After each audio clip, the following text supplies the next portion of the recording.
इस कार्यक्रम को जॉयस मायर मिनिस्ट्रीज के मित्रों और भागीदारों द्वारा संभव बनाया गया है। ये बहुत सरल है, आप इसका उपयोग करें या इसे गवा दें। परमेश्वर की अर्थव्यवस्था में यदि आप उसका उपयोग नहीं करते हैं जो आपको मिला है, तब आपको करने का जो अवसर मिला है वो किसी दूसरे को करने को मिल जाएगा, फिर चाहे वो कोई भी हो।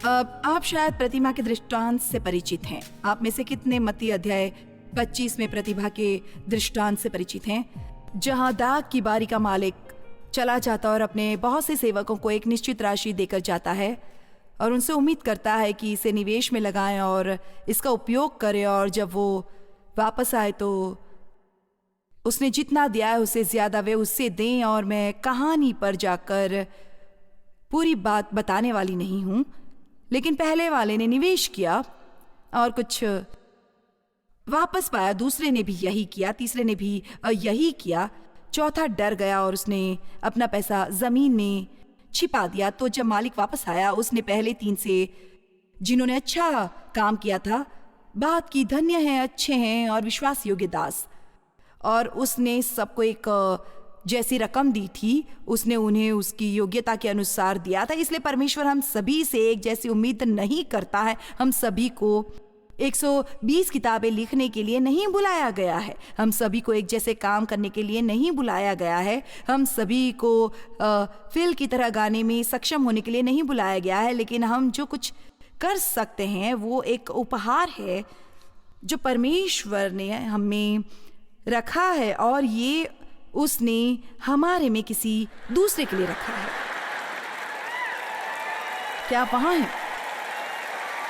तो मेरा वहां बैठकर यहाँ किसी से ईर्ष्या करना जो सचमुच अच्छा गा सकता है बहुत ही हास्यास्पद है, क्योंकि परमेश्वर ने उन्हें ये उपहार उनके फायदे के लिए नहीं दिया था।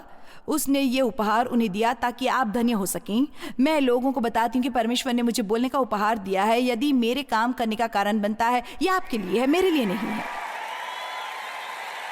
अब जो मैं ये कर रही हूँ मुझे आता है, लेकिन मेरे हिस्से में काम करना है और आपको आनंद लेना है। आपको पीछे के कमरे में गाना गाने और संगीत का अभ्यास करने और अपनी आवाज के साथ रोज कसरतें नहीं करनी चाहिए। वहां लोगों को करने को काम है, और इसलिए परमेश्वर हम सबको थोड़ा कुछ देता है जितनी हमारी सामर्थ्य है, और वो हमसे उम्मीद करता है कि उसने हमें जितना दिया है हम उससे ज्यादा वापस दे, क्योंकि वो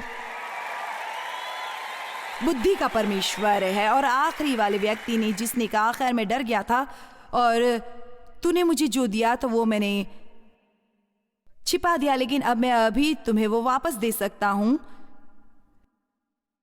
परमेश्वर ने उसे दृष्ट, आलसी, नकारा सेवक कहा, और उसने कहा उससे वो ले लो, जिसके पास ज्यादा है उससे दे दो। और इसलिए ये बहुत सरल है, या तो आप इसका उपयोग करें या इसे गवा दें। परमेश्वर की अर्थव्यवस्था में यदि आप उसका उपयोग नहीं करते हैं जो परमेश्वर ने आपको दिया है, तब आपको करने का जो अवसर मिला है वो किसी दूसरे को करने के लिए दे देगा। आप में से हर एक मिनिस्ट्री में से हैं।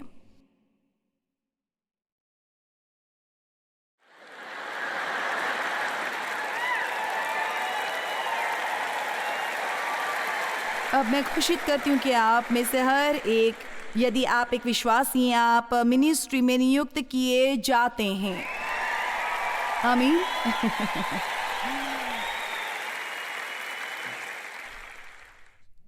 ठीक है, आओ हम व्यस्तता के श्राप पर बात करते हैं। आप में से कितने बहुत व्यस्त हैं?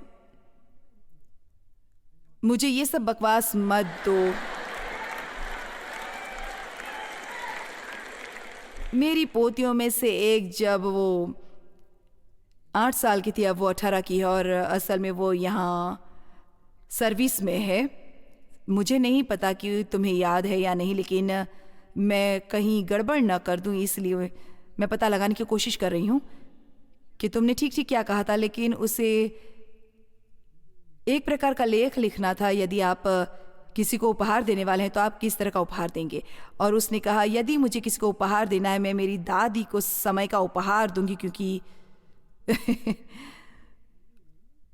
वो बहुत व्यस्त रहती है। वो 8 साल की थी और उसने बयान दिया कि उसकी दादी हर वक्त व्यस्त रहती थी।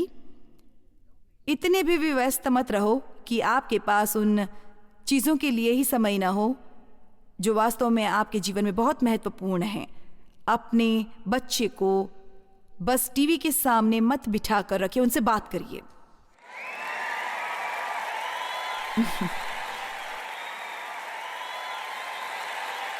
आमीन। अमेरिकी बहुत व्यस्त हैं और हम अपनी व्यस्तता को एक बिल्ले की तरह पहनते हैं। हम इस पर गर्व करते हैं। मैं आपको क्या बताऊं, मैं कितनी व्यस्त हूं और मैं कितना करती हूं, और कभी भी मैं बस ये करना चाहती हूं। लेकिन क्या ये किसी लायक है या आपको ये करना है? और मुझे लगता है आप में से बहुत से सहमत होंगे कि आज हमारे समाज में लोगों में अपनी बात न रखने की एक महामारी सी फैली है। मेरा मतलब है, मैं इतना थक गई हूं। आपकी एक अपॉइंटमेंट है,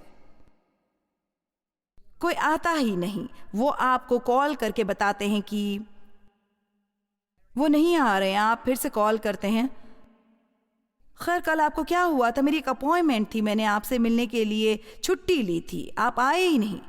ओह, क्षमा करना, मैं बहुत व्यस्त हो गया था। खैर, मुझे लगा आप मुझे वापस कॉल करेंगे। मुझे क्षमा करना, मैं बहुत व्यस्त हो गया था। मेरे पास इतना कुछ चल रहा था कि मैं बहुत व्यस्त था। क्या आप जानते हैं, ये एक बहुत ही कमजोर, मूर्ख बहाना है।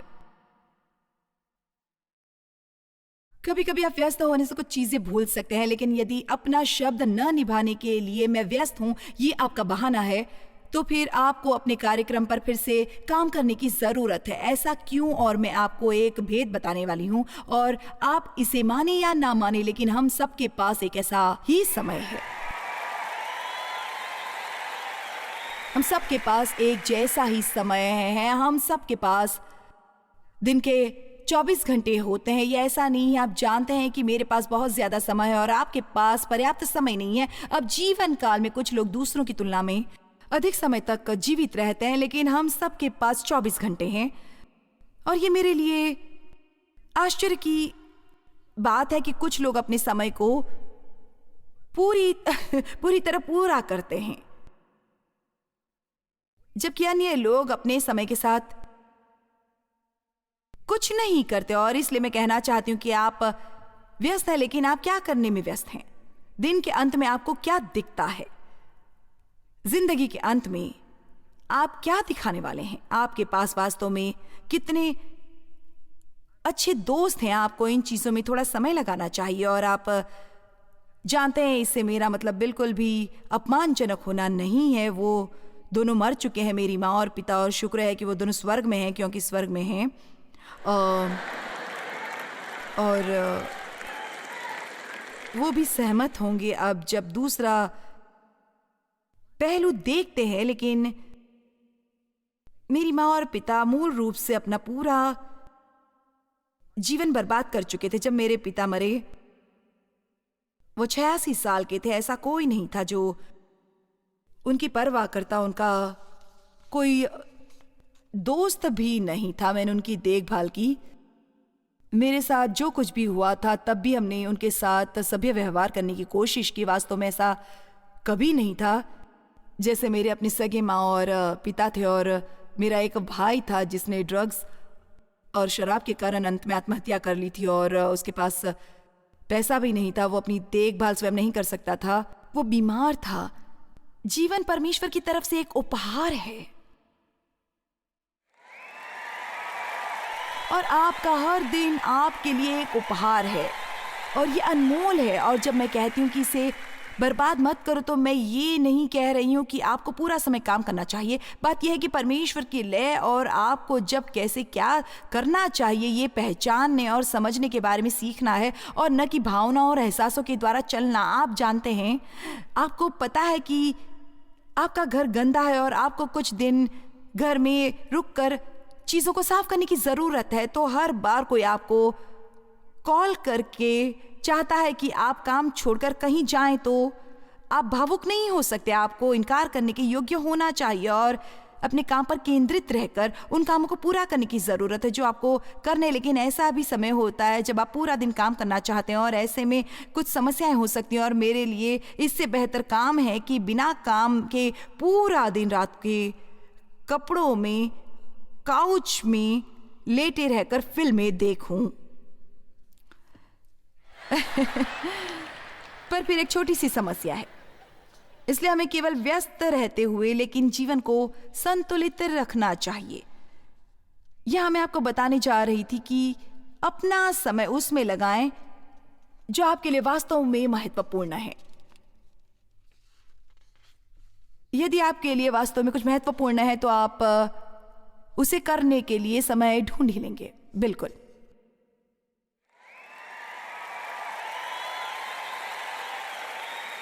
तो ये कहना मुझे बस बाइबल पढ़ने का समय नहीं मिलता, मुझे प्रार्थना करने का समय नहीं मिलता, खैर समय आपसे छिप नहीं रहा है, वो बिल्कुल वहां आपके सामने है।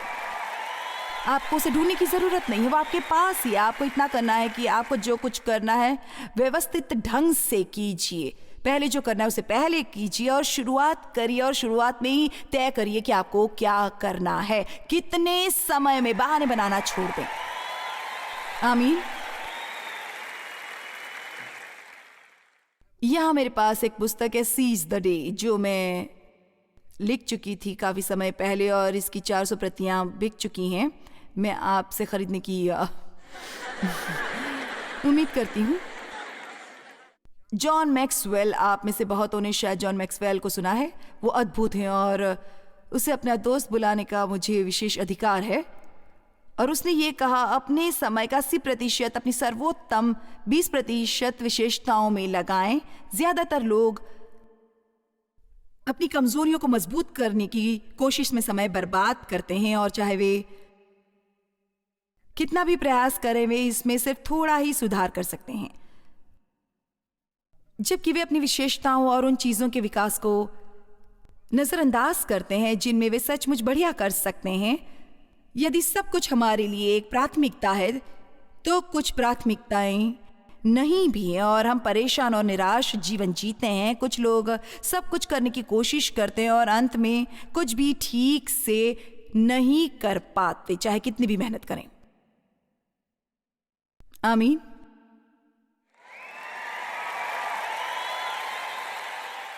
पीटर ड्रकर ने कहा, इतना बेकार ऐसा कुछ नहीं जिसे कुशलता से बिल्कुल किया ही न जाए।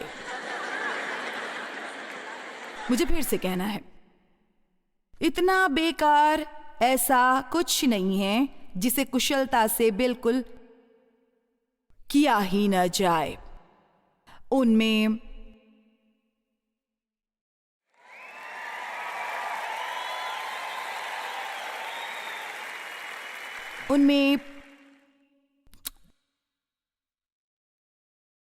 एक जो हमें करना चाहिए, जिसके बारे में फिलिपियो 1 में लिखा है, ये पौलुस की प्रार्थनाओं में से एक है। और ये मेरे लिए दिलचस्प है कि पौलुस ने चर्च की जिन चीजों के लिए प्रार्थना की, उसकी प्रार्थनाएं हमारी प्रार्थनाओं से बहुत ज्यादा अलग थी। उसने कहा, मैं प्रार्थना करता हूं कि तुम पहचानना सीखो और जो उत्तम है उन्हें संजो को रखो, उन्हें अच्छे की पहचान करना और खास में नैतिक अंतर की पहचान करना सीखो, और मसीह में दिन तक वास्तव में ऐसा जीवन जियो जो दूसरों को पाप से दूर रखे। अब जिन कारणों से मुझे विस्तारित बाइबल पसंद है उनमें से एक ये है कि मुझे उसमें से ऐसा कुछ मिलेगा। अब देखो, ये एक सरल बनाता है। वो चाहता है कि तुम ऐसा जीवन जियो जो वास्तव में पूरे लोगों को पाप से दूर रखे।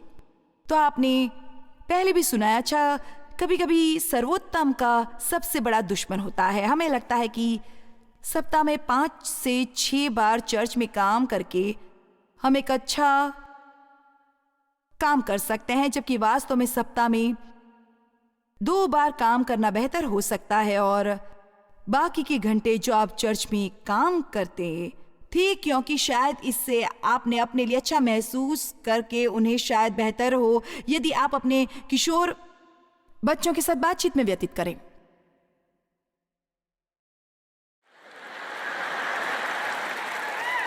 इसलिए वो सब कुछ इंटरनेट से सीखने की कोशिश न करें जो वो सीखना चाहते हैं और फिर आप उनके रवैयों को लेकर उन पर गुस्सा हो जाते हैं।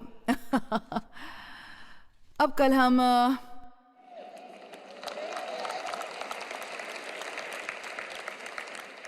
कटाई छटाई के बारे में बात करने वाले हैं। आप में से कितने जानते हैं कटाई छटाई क्या है? ओह हाँ, कल वापस आने के लिए आप में साहस होना चाहिए, क्योंकि यीशु ने कहा जो डाली मुझ में है और नहीं फलती उसे वो काट डालता है, और जो फलती है उसे वो छांटता है ताकि और फले और भी अच्छे से फल दे। इसलिए आखिर में समझ गई, आप यदि करते हैं आपकी छटाई होती है, और यदि नहीं फिर भी छटाई होती ही है। दूसरे शब्दों में मुख्य बात तो यह है कि परमेश्वर आपको अकेला छोड़ने वाला नहीं है और वैसे ही नहीं रहने देंगे, बिल्कुल नहीं। आमीन। परमेश्वर आपके पीछे है।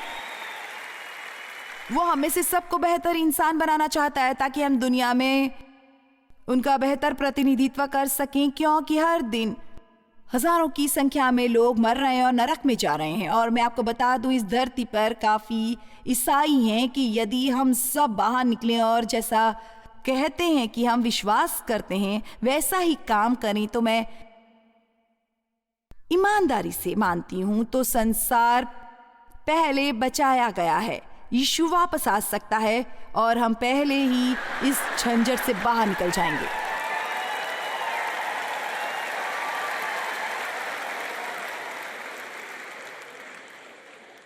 आप इसलिए घर नहीं जाते कि आप जो कर रहे हैं वो वहीं रखें। आपको वास्तव में घर जाना है ताकि आप अच्छे इंसान बने। मैं नहीं चाहती कि वो आपको देखते हुए ये कहे, खैर जॉयस मायर की कॉन्फ्रेंस में आपका कुछ भला हुआ या नहीं। मैं चाहती हूँ वो आप में ऐसा परिवर्तन देखेगी अगले साल वो खुद कहे कि जाओ वहां, कृपया जाओ।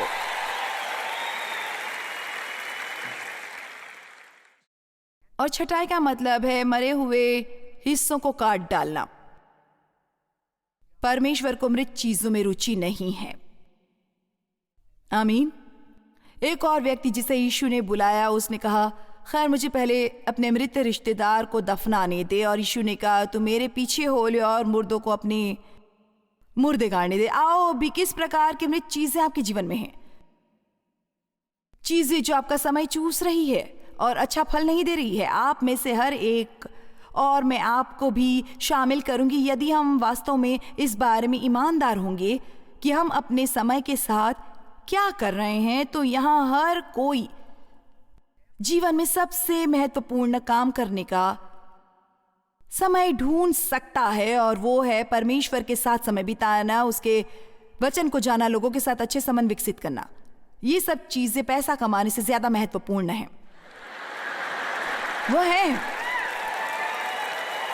और हम सफलता की सीढ़ी चढ़ने की कोशिश में बहुत समय बिता देते हैं, अपना पूरा जीवन यही करने में न बिता दें। और जब आप शीर्ष पर पहुंचे, आपको अंत में एहसास होता है कि आपकी सीढ़ी गलत इमारत के सहारे टिकी हुई है। आपको लगा कि आप को वो मिल गया जो आप चाहते थे, लेकिन ये वो नहीं है जो आखिर आप चाहते थे। केवल व्यस्त ना हो, ये सुनिश्चित करें कि आप अच्छा फल ला रहे हैं। दृढ़ निश्चयी बने जब आप 90 के होते हैं और आप जानते हैं कि आपके पास ज्यादा समय नहीं बचा है कि आप पीछे देखें और आपके पास सिवाय पछतावे के कुछ नहीं है। मैंने अपने जीवन में बहुत मेहनत की है और मैं बहुत मुश्किलों से गुजरी हूं, लेकिन मुझे कहते हुए खुशी होती है और मुझे आशा है कि आप में से ज्यादातर ये कह सकते हैं कि मैं जहां थी वहां नहीं हूं और कोई मुझे याद करेगा। आमीन। बहुत से लोग हैं जिन्हें मरने के बाद कोई याद नहीं करता। क्योंकि किसी चीज में उनका योगदान नहीं था। ऐसे मत बनो जो सिर्फ सब कुछ चूस लेता है, ऐसे बनो जो देता है। आप हर जगह जहां कहीं जाएं, किसी का जीवन बेहतर बनाएं, आप अधिक खुश होंगे। ओ, मैं अभी कहीं नहीं जा रही हूं। ओ नहीं, आप लोगों को उत्तेजित करने के लिए मैं लंबे समय से आसपास हूं। मुझे परवाह नहीं यदि मेरा मुंह चलता है, और यदि उन्हें मुझे धक्का देकर बाहर करना पड़े तो वो भी करूंगी।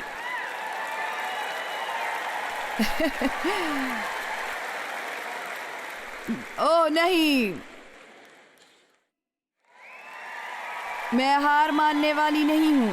लोग हर वक्त मुझसे पूछते हैं, खैर क्या तुम रिटायरमेंट के बारे में सोच रही हो? आप अपने जीवन के आह्वान से कैसे रिटायर हो सकते हैं? मेरा मतलब है, क्या मैं परमेश्वर के पास जाऊं और कहूं, खैर तुम जानते हो मैं रिटायर हो रही हूं, क्या मुझे एक प्रचारक की पेंशन मिलेगी?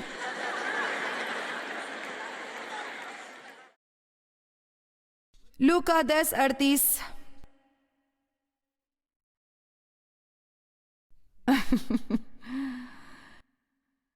आप हंस रहे हैं, मुझे नहीं लगता कि मैं मजाकिया हूं।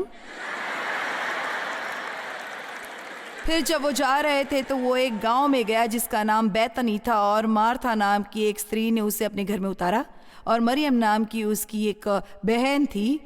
वो प्रभु के पांवों के पास बैठकर उसका वचन सुनती थी। पर मार्था सेवा करते करते घबरा गई और उसके पास आकर कहने लगी, हे प्रभु, क्या तुझे कुछ भी सोच नहीं कि मेरी बहन ने मुझे सेवा करने के लिए अकेली ही छोड़ दिया है? सो उससे कहे कि मेरी सहायता करे। ये बिल्कुल एक अति व्यस्त व्यग्र आदमी जैसा है। किसी दूसरे को अच्छा समय बिताते देखना वो सहन नहीं कर सकते। उन्हें लगता है कि हर किसी ने उनकी तरह ही काम करना चाहिए। प्रभु ने उसे उत्तर दिया, मार्था, हे मार्था, तू बहुत बातों के लिए चिंता करती है और घबराती है, परंतु एक बात अवश्य है, और उस उत्तम भाग को मरियम ने सुन लिया है। अब मुझे आपको चिंता के बारे में एक बात कहनी है। हर दिन जो हम चिंता करने में बिताते हैं वो पूरी तरह से बर्बाद किया हुआ दिन है। अब जानते हैं क्यों? क्योंकि चिंता करने से बात नहीं बदलती। बाइबल में लिखा है, आप जितना चाहो चिंता कर सकते हो, इससे आप में इंच भर भी अंतर नहीं आएगा। चिंता से कुछ अच्छा नहीं होता। ये एक झूलने वाली कुर्सी में बैठकर दिन भर झूलने जैसा है। ये आपको व्यस्त रखता है, लेकिन दिन के अंत में आप उसी जगह पर होते हैं। और मैं ये नहीं कह रही कि मैं इसमें नहीं बैठती, लेकिन इसने मुझे ये एहसास दिलाने में मदद की है कि मैं अपना समय बर्बाद कर रही हूँ, क्योंकि इससे कुछ बदलने वाला नहीं है। मैं आपको एक और चीज़ बताती हूँ जो पूरी तरह से समय की बर्बादी है। वो है आत्मदया।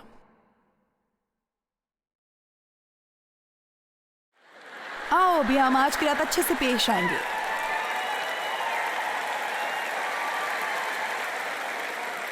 बेचारी में मुझे अपने लिए बहुत अफसोस है। आप दयनीय हो सकते हैं या आप शक्तिशाली हो सकते हैं, दोनों साथ नहीं हो सकते। आमीन। बहुत तरह से हम अपना समय बर्बाद करते हैं। परमेश्वर चाहता है कि हम ज्ञान में चलें, और आप जानते हैं मैं क्या सोचती हूँ? मैं ज्ञान चाहती हूँ। ये मेरी अपनी एक छोटी सी परिभाषा है, लेकिन मुझे लगता है अभी उस चीज को चुनना बुद्धिमानी है जिससे बाद में आपको खुशी मिलेगी। ठीक है, लेकिन एक व्यक्ति जिसमें आत्म संयम नहीं, वो वही करते जो उनका मन चाहता है, या कौन उस पर जोर से चिल्लाता है। और यदि शैतान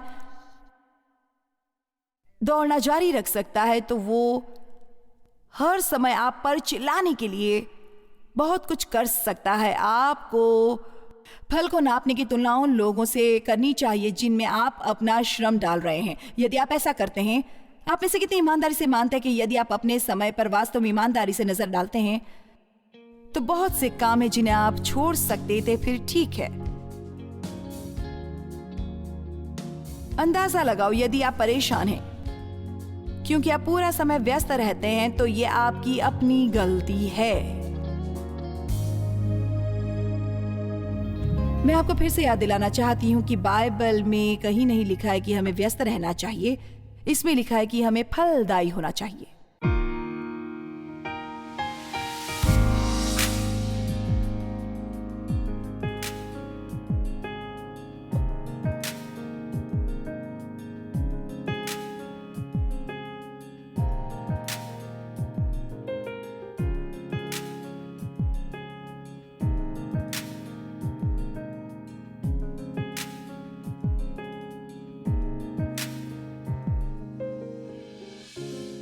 इस कार्यक्रम को जॉयस मायर मिनिस्ट्रीज के मित्रों और भागीदारों द्वारा संभव बनाया गया है।